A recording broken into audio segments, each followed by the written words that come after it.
Hey, welcome to the channel. Now, the question I'd like to ask you today, if you are an immigrant, why did you migrate from your country of birth or your country of origin? What made you decided that, okay, I need to settle in this country where I am currently right now, or where you are currently right now? I need to move to X or Y country. What was the reason why you decided to migrate? That's the question I like to ask you. Now, just thinking about it, people migrate for a lot of different reasons, a wide range of reasons. And some of those reasons are, for lack of a better word, for a better life. That's the most common response you would hear from individuals if you ask them why did they migrate from their country of birth or origin. Yeah, they migrated for a better life.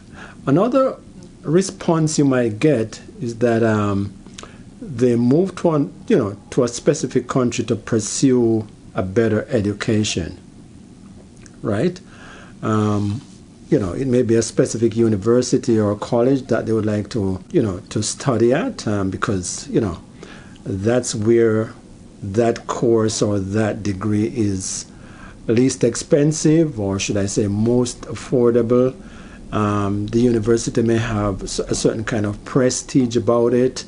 It may be a renowned college or university, but for whatever reason, some people would migrate from their country of birth or origin to pursue a better education, right? Another common response you would get from individuals when you ask the question, why did you move from your country, would be the response of, okay, better job opportunities. Because in my country, I may have a degree or may have a diploma in something, but in terms of getting a good job in that field, job opportunities are low. They are not as robust as the country that they chose to move to. So better job opportunities. That's what I'm trying to say. And that's a more common response that you would get from a lot of different individuals. Another response you might get is that I moved to this country because I did it for my children. I want my kids to have a better life. I want them to have better job opportunities. I want them to have a good education. I would like them to grow up in this culture, and just a better life overall for my children, right? So you'd hear that response also. Then you have some of the more negative responses, and when I say negative, I mean negative in the sense that people did not actually, or some individuals did not actually wanted to leave their home country or their homeland, but because of political turmoil. So that's a response you may get from some individuals, that they left because of political turmoil. Some people are persecuted in their homeland because of, for whatever reason, maybe for their religious beliefs. Some people may be persecuted because of maybe their sexual orientation. Some people feel, a bit threatened because, for a whole wide range of stuff, maybe their political leanings and all of that.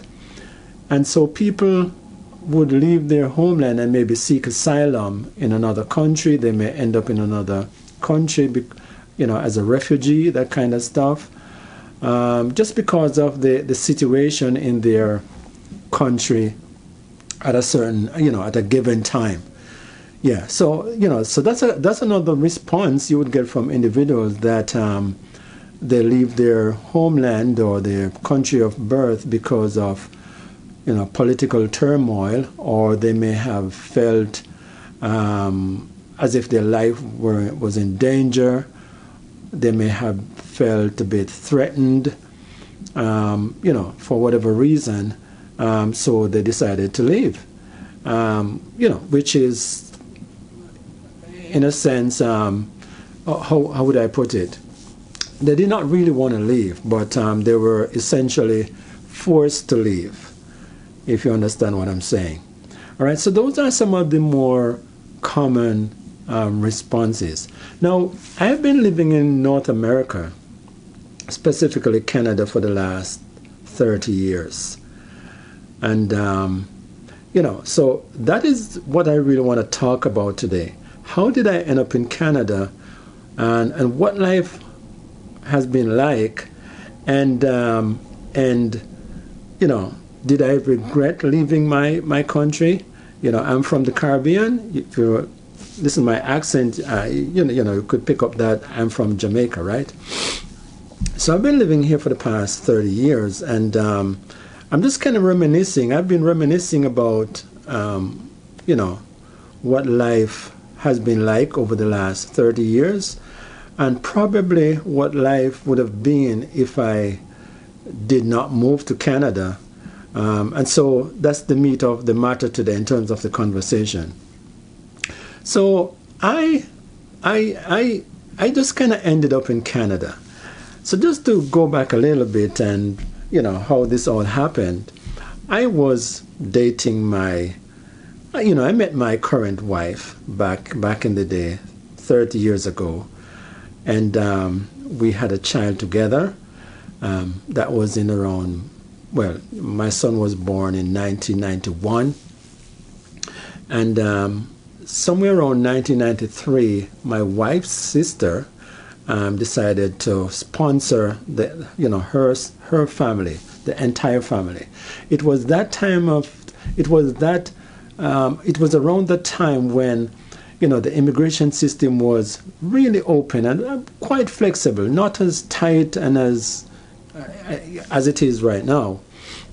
Where if you're a landed immigrant or you're a citizen and you had relatives back home, you could, you had the opportunity to sponsor the entire family. The only caveat was that the person, whoever you're sponsoring, could not be a married individual, right? So my sister-in-law was able to sponsor my wife and I think two other sisters and a brother, and they were just one brother. Because he was married, he was not able to move to Canada. So that was 1993, and so my wife and my son moved to Canada in 1993. My son was about a year and a half at the time, and then around 1994, I decided, you know what, just to be very candid and open, we were not yet married. So she was my fiance. So in 1994, she's here with my first son, and I haven't seen them for months, approaching a year. And so, I said to myself, I think I should try to visit them, right? Of course, my fiancée, it's my wife. Why not, right? I've never been to Canada. That was also another reason why I think I should, visit.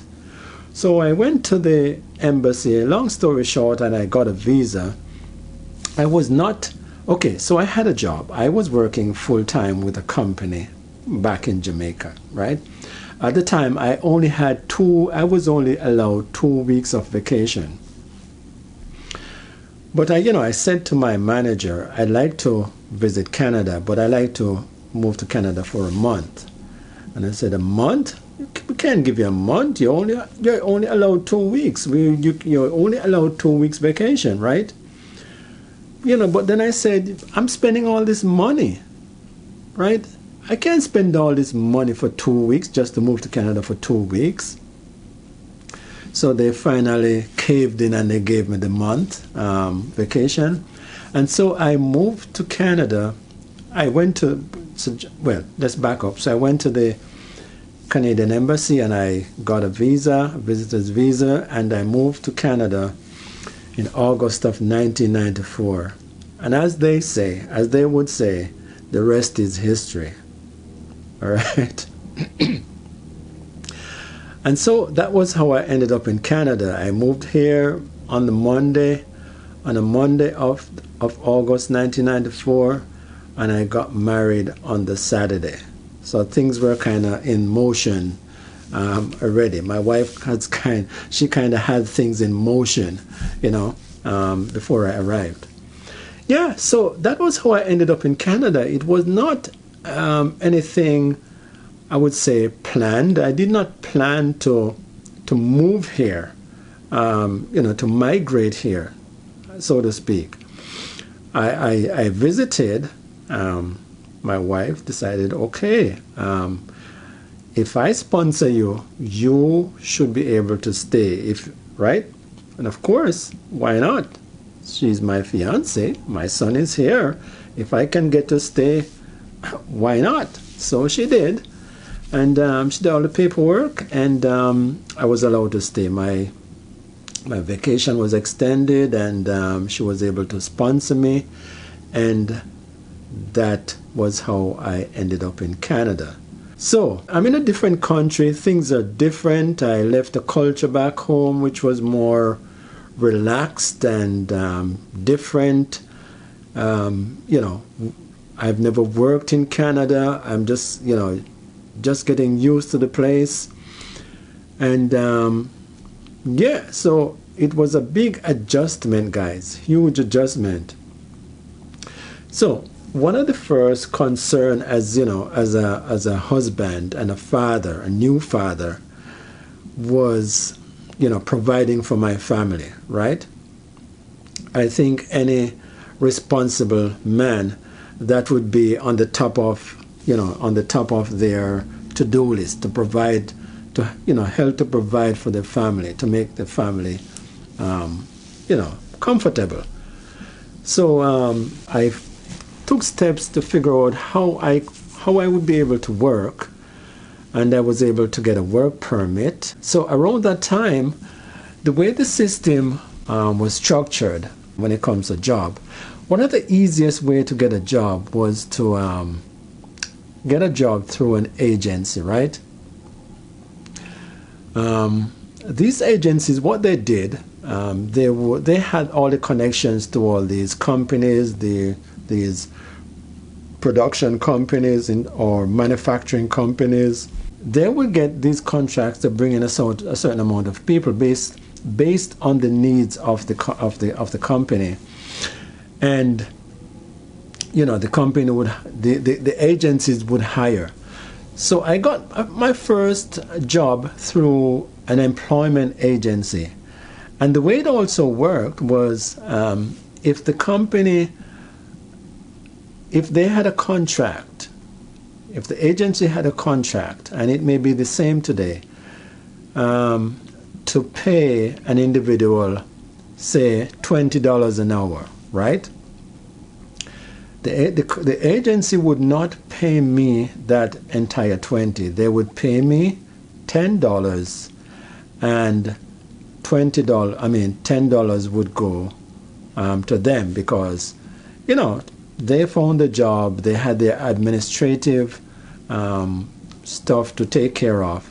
They also had their overhead and all of that. So I guess that was the reason why we, the workers, were not paid the entire amount that the company gave to that employment agency, so to speak. Right? But anyway, I got I got a couple of jobs, and man, talk about the culture shock. Now, my job back home was a fairly cushy job, in a sense. Looking back, 30 years ago, I think that was my favorite job of all time. I was in sales. I was not a salesperson, but I worked with the sales department, and I would travel, to different parts of the island, visiting supermarkets and pharmacies. The job was called merchandising. And if you should go into some supermarkets today, you would see individuals packing out stuff, and not all of them are necessarily employed by the supermarket or that that retail establishment, right? So my job was to visit supermarkets and pharmacies in different towns and cities throughout Jamaica to ensure that the company's products are properly displayed and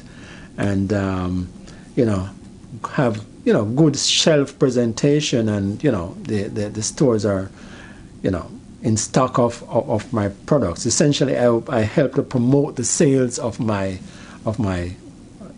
company's products. So my job, it requires that I travel. I was basically my own boss to a certain extent when I was out there on the road.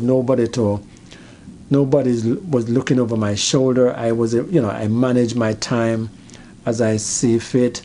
I created my own schedule to a certain extent. I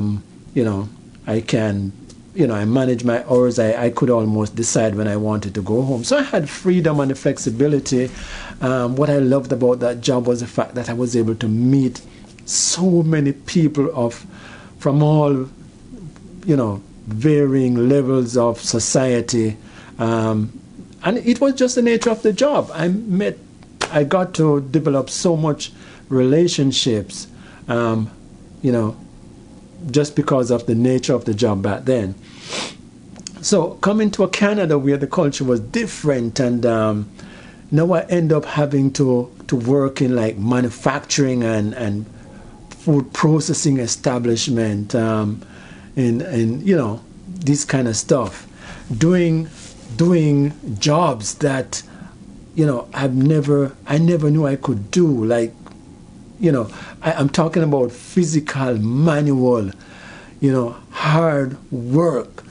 Some evenings when I left work, I was in pain. My shoulders, my back was in pain after working like 8 hours, doing these heavy physical jobs that I never did before. I never knew I could do. Right? So, that was really eye-opening for me. And to be honest, I got here in August when it was still hot, and, I could enjoy the summer still. And then, we moved into fall, and it started to get cold, and just getting used to the winter, and then the snow started to fall, and then I find my bus. I'm sorry. I would find myself going to work, waiting for a bus at the bus stop in like minus 15, 20 degrees Celsius. Oh my goodness. This is how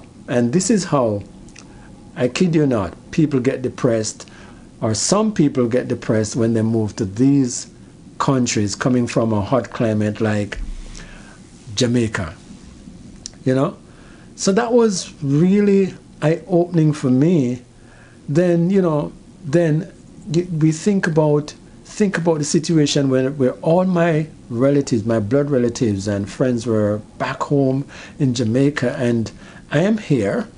The only people I have close to me was my wife and my son, and no friends to kind of share my thoughts with and what I was going through. It was tough, guys. It was really, really, really tough, And man, I could recall nights I was sitting at a subway station waiting on a train or waiting on a bus in the cold. I just wanted to go back home. I just wanted to go back home. It was tough, and then coming from Jamaica where on a Saturday or a Sunday, I would go out and mix and mingle you know, it was crazy to see that the mall was closed at like 6 p.m. on a Sunday, and maybe 8 or 9 p.m. on a Saturday, and nowhere to go. In the winter, just being locked up in the house. And yeah, man, it was different. It was it was depressing. That's what I'm trying to say. It was depressing. But I'm a man. I thought of myself as a responsible person. I know how to have a wife. I have a son, and I thought I knew it was my duty and my manly responsibility to ensure that they were taken care of, right? So what other choice did I had but to get out there and pound the pavement and make some money so that we could pay the bills and find somewhere decent to live and all of that. So I just had to do it. And so over time, my wife and I, we're both religious people. She rededicated her life to God when I moved to Canada. I was still kind of all over the place. And when we got married, I kind of rededicated my life also, right? I did. And one of the things we found a place to worship, right? And then throughout that time, we developed relationships in the church. We met people and get to know different people and what they do, and just getting to understand the culture more and more. People would offer me clothing because they thought that as a new immigrant coming to Canada, I may be in need, so people would offer me like a winter coat and that kind of stuff, just to make me comfortable, which I appreciated then at the time, right? So we became a part of this church, and got to know individuals. So there was this gentleman, while I was working with these employment agencies, there was this gentleman who was a member of the church, and he knew that I was new in the country, and I was trying to find full-time employment. Now at the time I was working with a company. I was working with a company that made pipes, metal steel pipes, doing a job, working in a room called the pickle room, where these pipes would be immersed in hydrofluoric acid. Oh my goodness, I never knew I could do all those kind of jobs, man. I had to be covered from head to toe in a rubber suit, face shield, rubber gloves, water boots, just to ensure that none of that acid would get on my skin. And my job was to, after immersing and soaking those pipes in that liquid after they were brought in from the welding mill, I had to, process them in that liquid and then lift them up, put them on a table, and then I would have to power wash them with this pipe. So I was on a long-term assignment there, but so I was a little bit comfortable. The pay was fairly decent, so I was not in a hurry to leave. But this guy keeps telling me, why don't you apply to my place of employment? So it so happened that around 1995, somewhere in 1995, while I was working with this employment agency at this steel company, I got laid off, right? Things got slow and I got laid off.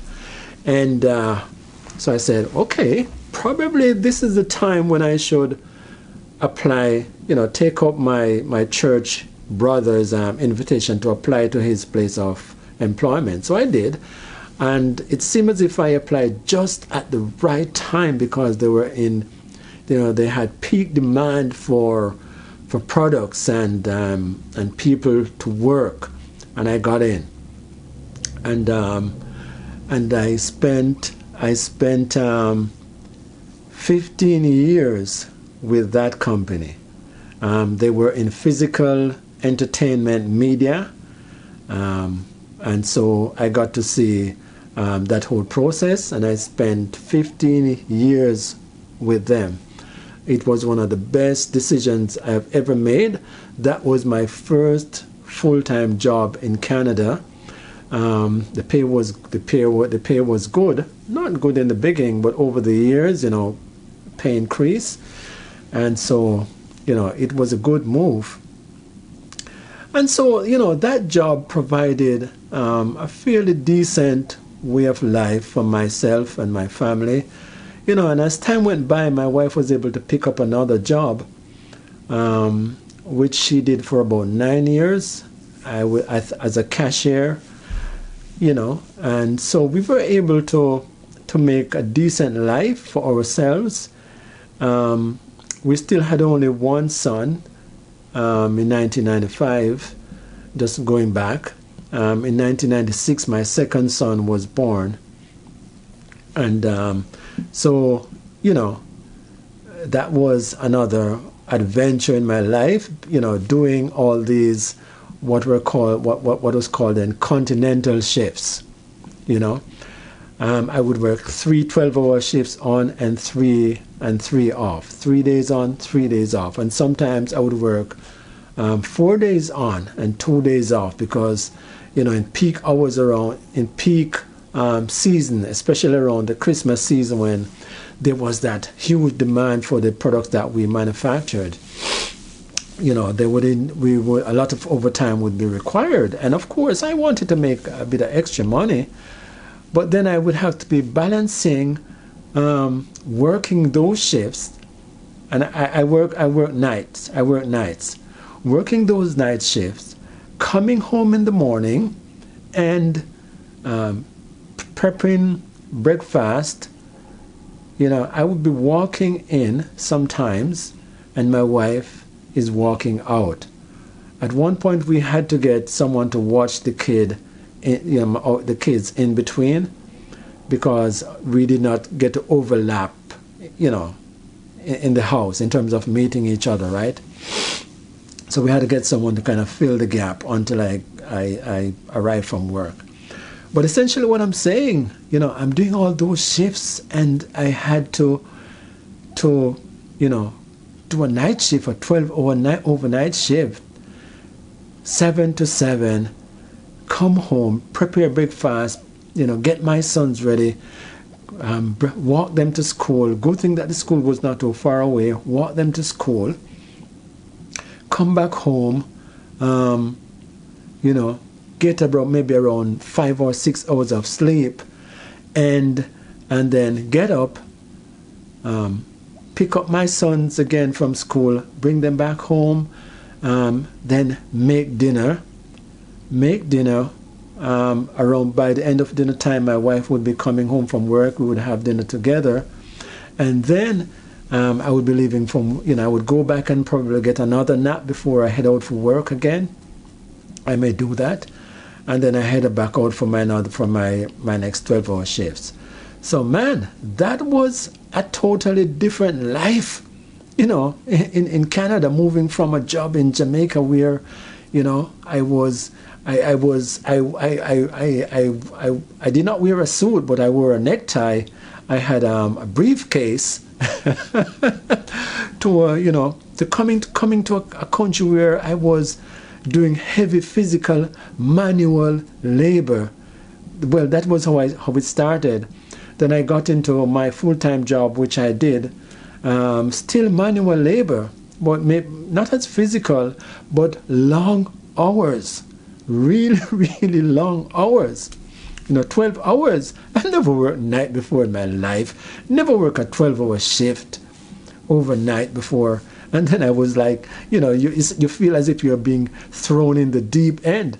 But, like I said, I was able to adjust and to cope. I was young. I was in my 30s, so I was much younger and physically fit, and I had the stamina, so I was able to kind of make the best of it.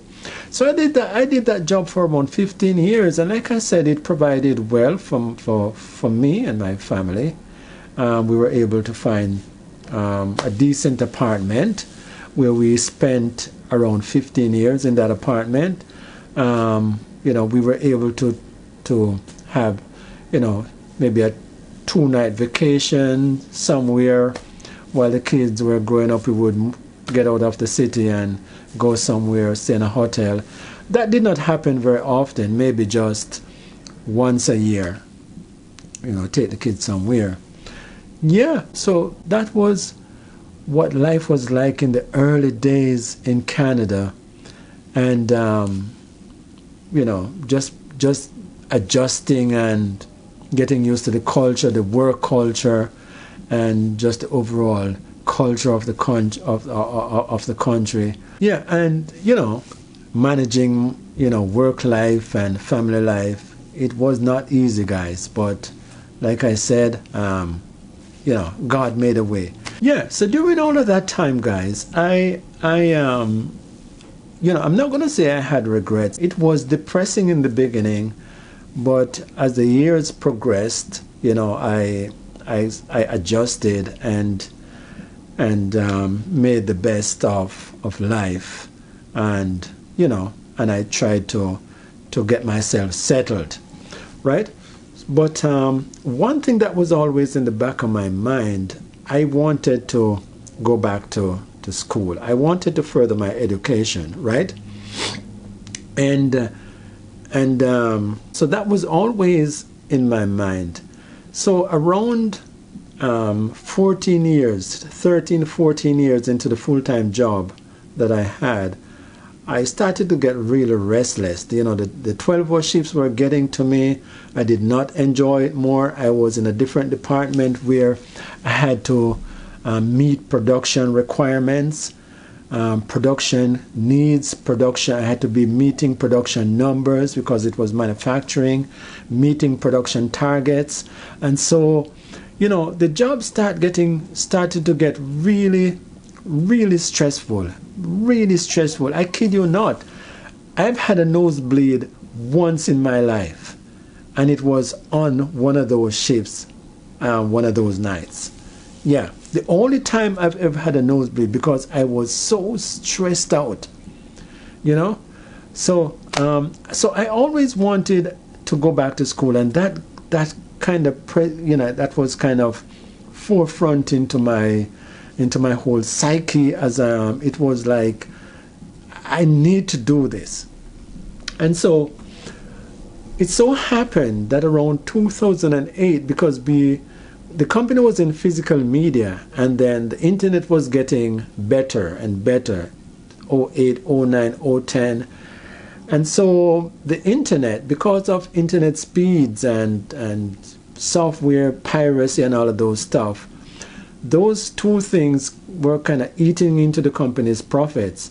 Not only that, the crash in 08 of the market crash. You remember that? If you're my age and you were following the news and whatever back then, you would have remembered that, the big market crash we had in 08. So companies started to lay off. A lot of companies started to lay off, including manufacturing, in which I was a part of, right? And so about 2014, the company started to lay off. No. Let's back up. I'm having my dates crossed. In 2009, the company started to lay off employees, but you had to meet a certain criteria in terms of your age and the amount of years with the company.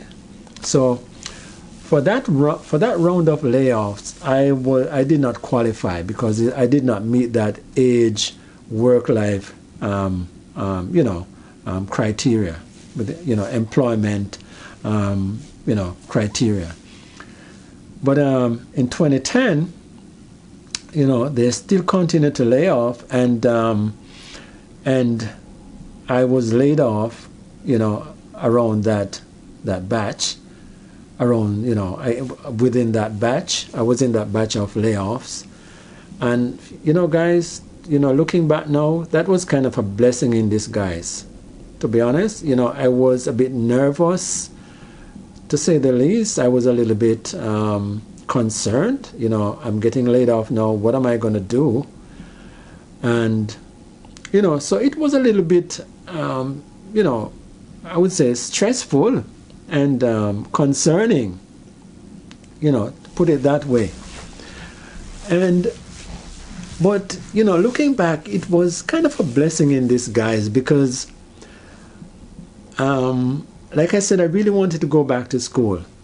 So because a lot of companies were laying off so many people, because the whole market, the whole economy was on a downturn, the demand for products and for manufactured products were on the down.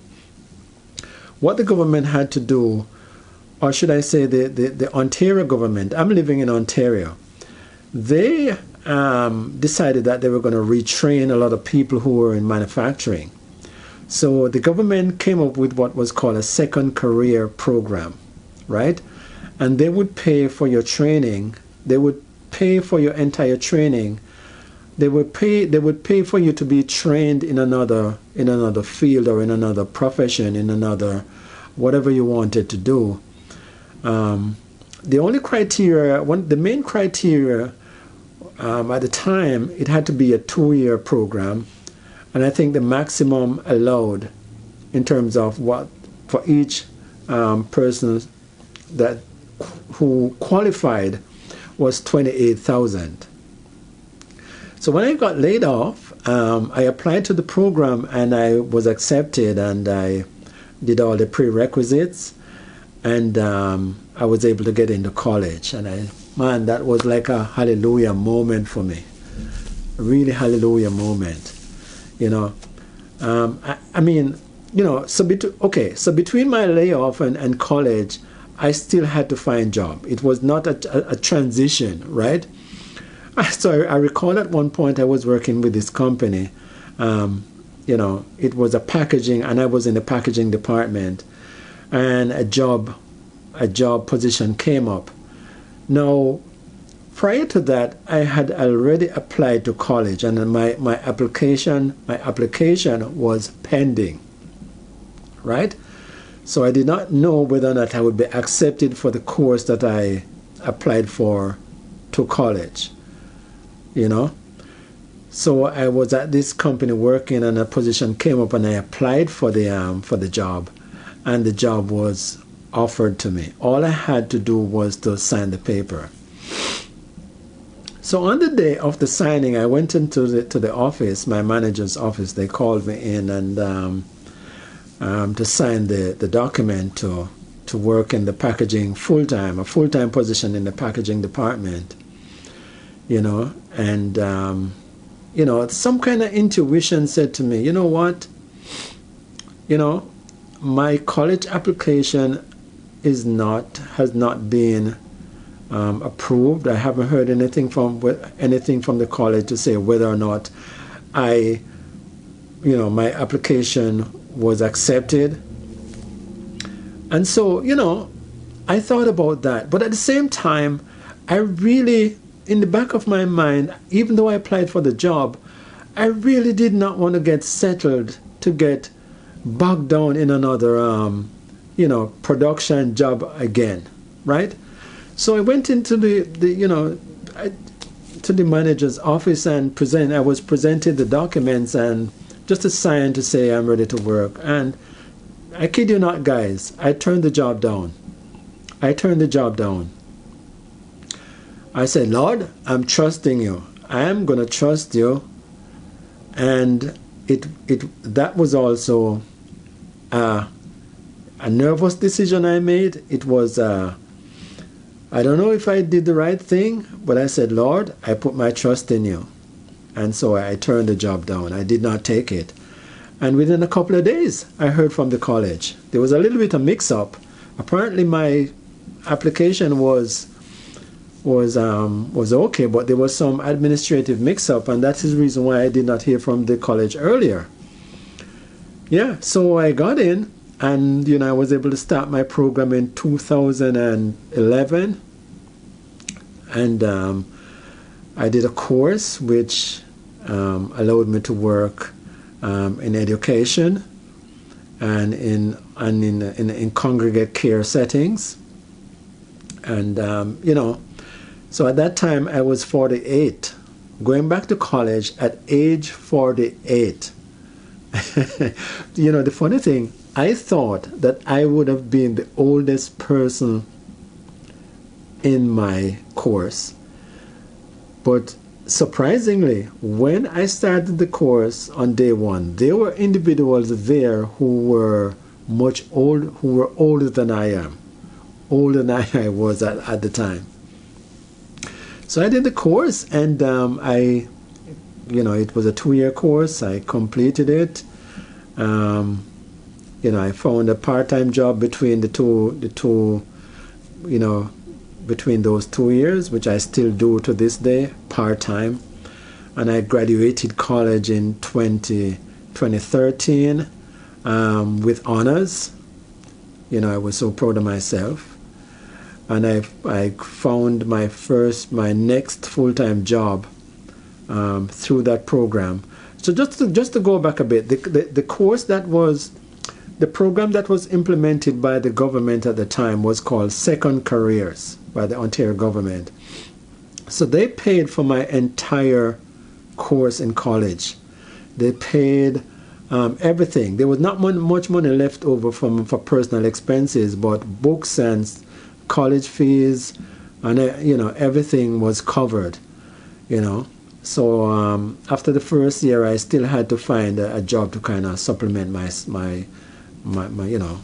what my wife was making at work, because she was kind of carrying the lion's share of the responsibility in the house, right? So, but anyway, I graduated in 2011 and with honors, and I got a new job. I found a new job in education, and in what year? In September of 2013, which I am still in to this day. Yeah, so that's kind of how life went up to that point. I wanted to go back to school. I was able to go back to school, and I'm so happy today, and really, really, I'm happy that I made that choice. I never got stuck in manufacturing, because I look back at the days when I was doing all these odd jobs here and there in these different companies, working with the agencies, and I would have come across people who would have been working these temporary assignments with these agencies, because the fact of the matter, around that time, the employment agency would have hired you for a job. That job might have lasted for a week, 2 weeks, sometime 2 or 3 months, depending on the company and what they do. But then, as soon as the demand is down, you would be out of a job again. So when you work with those employment agencies around that time, your job situation was always a kind of an uncertainty, right? And I met people who were working with these employment agencies for ages. They were immigrants who moved to the country, and I don't know, they just got comfortable. They just decided to settle. That's what I'm trying to say. And they spend their entire well, a large portion of their life working these temporary assignments where they're on a job for 2 weeks and then they're home for another. I couldn't do that. I could never do that. So, my advice to you guys, if you're watching this, life may be difficult initially when you move to to a new country. I'm not sure what you might have gone through, what kind of experiences you might have had, what made you decided that you had to leave your country. But sometimes, you just have to stick it out. Just stick it out and just, trust God sometimes. No, well, not sometimes. Trust God all the time, every time, But just stick it out. Be persistent and always be on the hunt for something better. You understand? Always try for better. Okay, so what is life like right now? Would I say that I made the right decision when I left Jamaica? Initially, I thought probably not. I had a job that I loved, a job that I adored. Life was very stressful when I moved here, so I had a lot of second thoughts. But now life is, it's not, everything is not perfect. It's not perfect, but life is much better. Our sons have grown up. One is turning 29 this year. The other one is turning 34. We were able to, to save up, and we bought a home for ourselves, and so, life has been a struggle, but we were able to overcome a lot of those struggles. Unfortunately, we still have a mortgage, so we are still working. Hopefully, we can retire soon. And sometimes I think about what life might have been if I was still back home. Maybe I could have made a life for myself, but I don't think my life would have been better than what I currently have right now. I don't have the best life, but I have a nice home in terms of comfort. Not a big house, but in terms of comfort with all the amenities. I still owe the bank for the house, and that's why we are still working. So what has been Canada like, and what are some of the things I really love about living here? Well, first of all, this is really a beautiful country, lovely.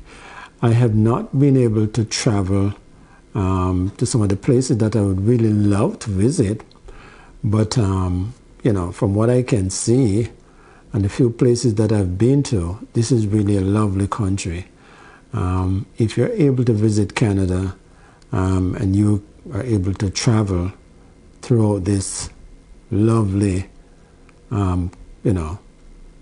part of the North American continent, then I would encourage you to do it. But apart from that,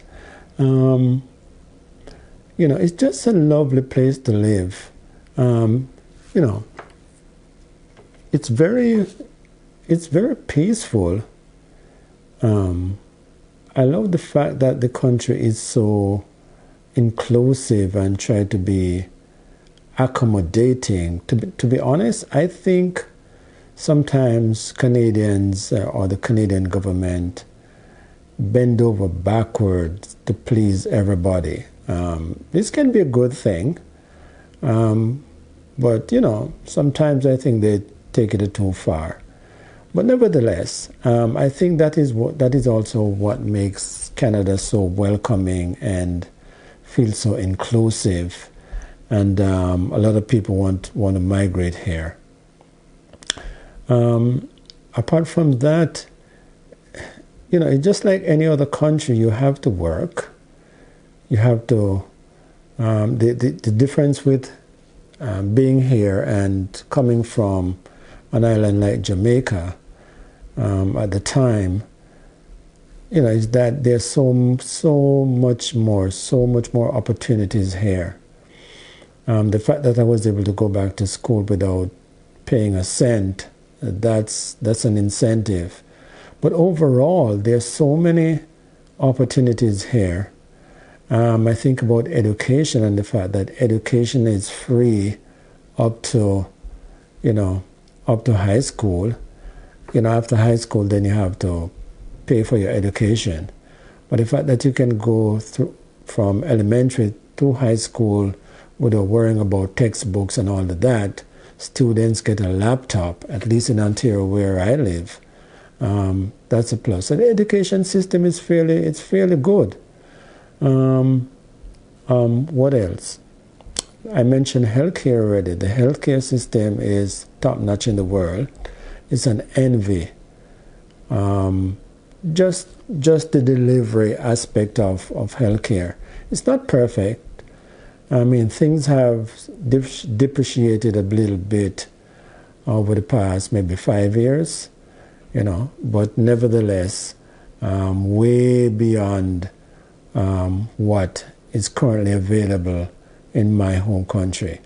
Think about the fact that you visit a doctor, you don't need to pay. You can have a surgery, and you don't need to pay. Hospital visits, you don't need to pay. So those are some really great incentives in terms of living in Canada. When it comes to government services, I think, well, it is said that Canada is one of the most heavily taxed country in the world. But sometimes you can see why, because the services are there. The services are there. I mean, you can see what you are paying your taxes for. That's what I'm trying to say. So those are some of the good things, I should say, about living in a country like Canada, and some of the things that I really appreciate about living here. Very peaceful country, very inclusive, very diverse. That's another big thing. Very diverse, in terms of the demographic here.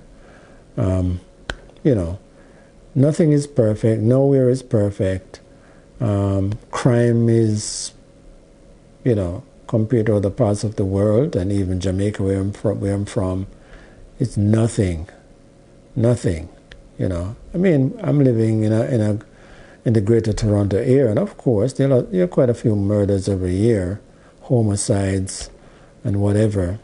But compared to, even my little island, it's a drop in the bucket, right? All right, so those are some of the things I really love and appreciate about living in Canada, and I would encourage anyone, if they're able to move here, do it. It's a bit tougher now. The government is cutting back on immigrants, or the amount of immigrants that are being allowed to come into the country. But nevertheless, it's a lovely place to live. Like I said, nowhere is perfect. From province to province to province, they all have their different challenges. But maybe in your circumstances and situation, back home where you're from, this is like a dream come true. That's what I'm trying to say. But would life have been better for me back home? Probably. I don't know. I really don't know. I really don't know. I mean, one thing I know probably is that I would not have a mortgage, because back then I had the land to be able to buy raw material and build a house.